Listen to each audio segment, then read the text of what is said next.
You are welcome to this lecture introduction to Old Catholicism. Of course, I believe this is not your first video lecture you have received in the past few days.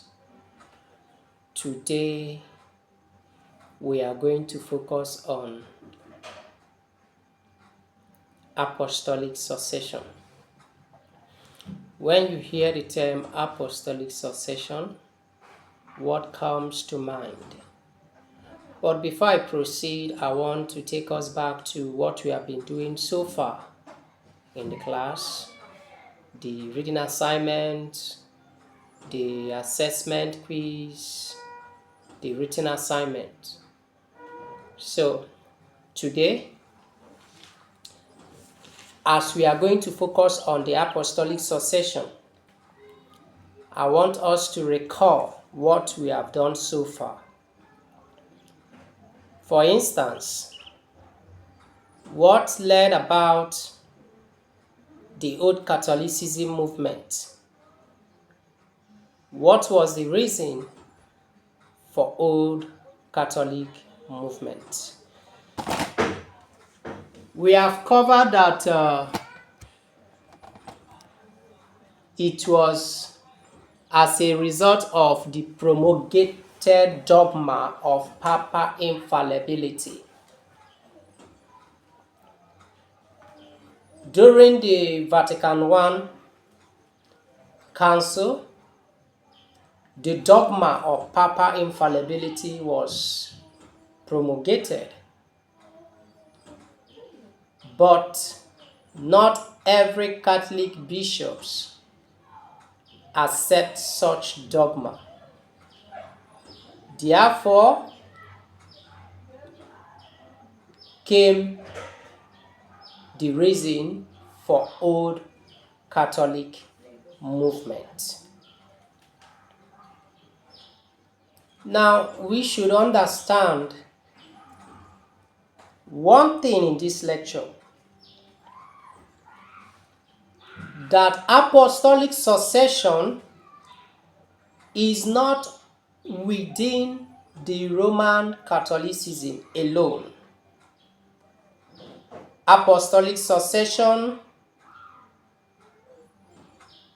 can be seen outside Roman Catholicism.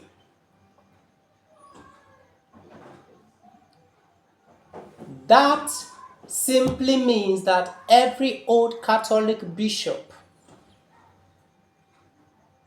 still maintains a valid apostolic lineage.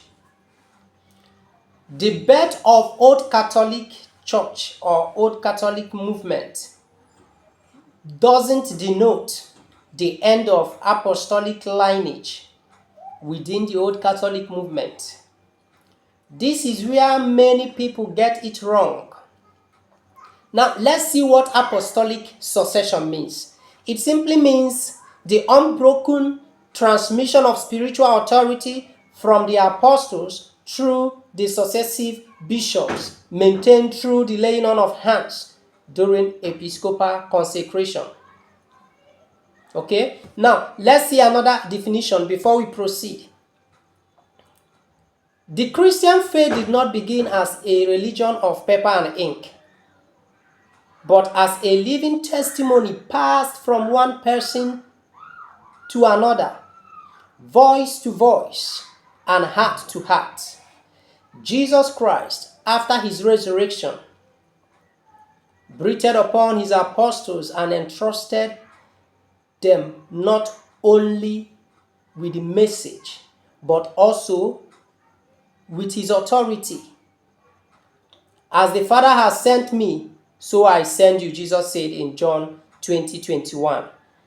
From that moment, the church was not only born in spirit, but the church was born of a mission of power. Now, this sacred transmission is what the church throughout the history has called apostolic succession. Apostolic succession is not when you are within the Roman Church, then it can be said you have valid apostolic succession. No, remember that valid consecrated bishops that did not concur to papal infallibility left Roman Catholicism, and they began this movement. Them leaving Roman Catholicism does not end their valid authority that has been handed down to them from the early apostles. He didn't end it. So Old Catholicism believed in apostolic succession, and Old Catholicism practiced apostolic succession. How do we practice apostolic succession? Just like the definition, during consecration, the laying on of hands.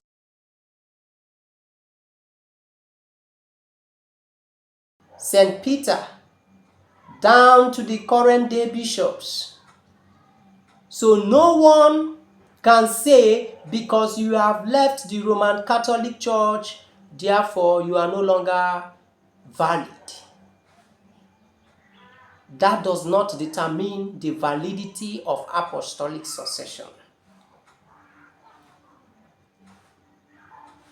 Understanding apostolic succession is the easiest thing anyone can. Because apostolic succession is that heritage that was handed down to us by the early apostles through the laying on of hands. We belong to the apostolic lineage. That is what apostolic succession means. The apostolic lineage of St. Peter down to the modern day bishop. So does the old Catholic movement have apostolic succession? Yes. Because when some number of bishops left Roman Catholic in 1870, it didn't end the apostolic succession. The lineage continues. Imagine leaving your family and starting a new family.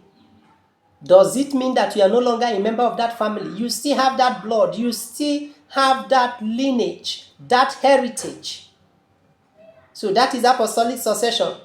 You cannot erase it because the person is no longer a member of the Roman Catholicism. No, the apostolic succession is still there. That heritage is still there. It can still be traced back. So it is what we hand from one apostolic generation to another apostolic generation. In the next 100 years to come, if Jesus tarries, the bishops coming after us in that time will still fall into this heritage. That's to tell you that this line cannot be broken.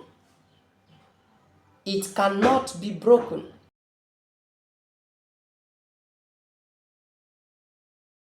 Number one, apostolic succession is not just legal, it carries sacramental grace. 2, a bishop is a guardian of orthodoxy, not a mere administrator. Okay?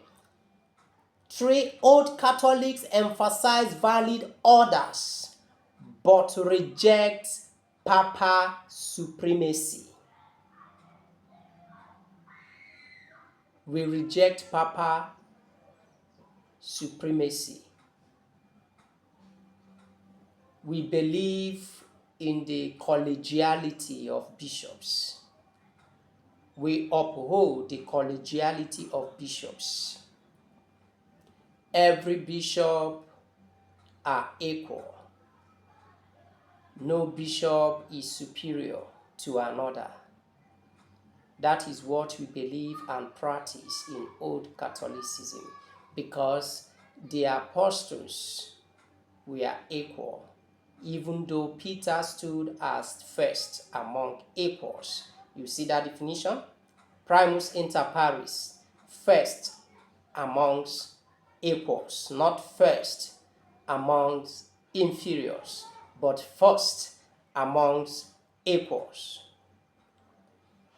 That is what we believe, and that is what we practice, and that is what we are known for.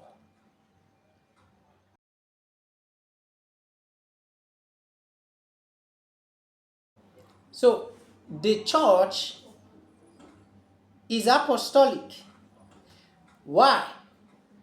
Because the present is rooted in a living chain of faith and grace, passed down by the apostles through their successors. Yes, the old Catholic Church, we believe in one holy Catholic and Apostolic Church. The church is holy, the church is one, and the church is apostolic. The heritage that has been drawn from our predecessors, that is what we call the Apostolic Succession. That unbroken chain that can be traced back to the first apostle during the time of the apostolic age is still connecting us to their lineage. So understanding apostolic succession is not that difficult. Just like I said earlier, imagine yourself leaving your family to start up a new family. Does it mean you are no longer a member of the family you left? You still carry their blood, their heritage. You can still be traced back to them as theirs. So that the old Catholic Church is no longer within the Roman control doesn't mean we are no longer a church. We are a holy church. We are the true church. And we are apostolic. Now, let me go further to tell you the definition of old Catholic, because many have misunderstood it. Many a times when people ask me, you are a bishop of which church? I say, I'm a bishop of a charismatic old Catholic church here in Africa. And they will be like, old Catholic church, what does that mean? Does it mean that you people are the first Catholic? Because of the name old, many people misunderstood the meaning of that old. The old in old Catholic does not denote outdated, ancient, or whether we are the first or whether we are the last. No. The old denotes original. So when you say the original Catholic, you are referring to the old Catholic. Why are we old Catholic? Why are we original Catholic? Because we uphold that apostolic traditions that has been handed down to us. That apostolic tradition that was passed from one predecessor to another until it gets to us, the successors.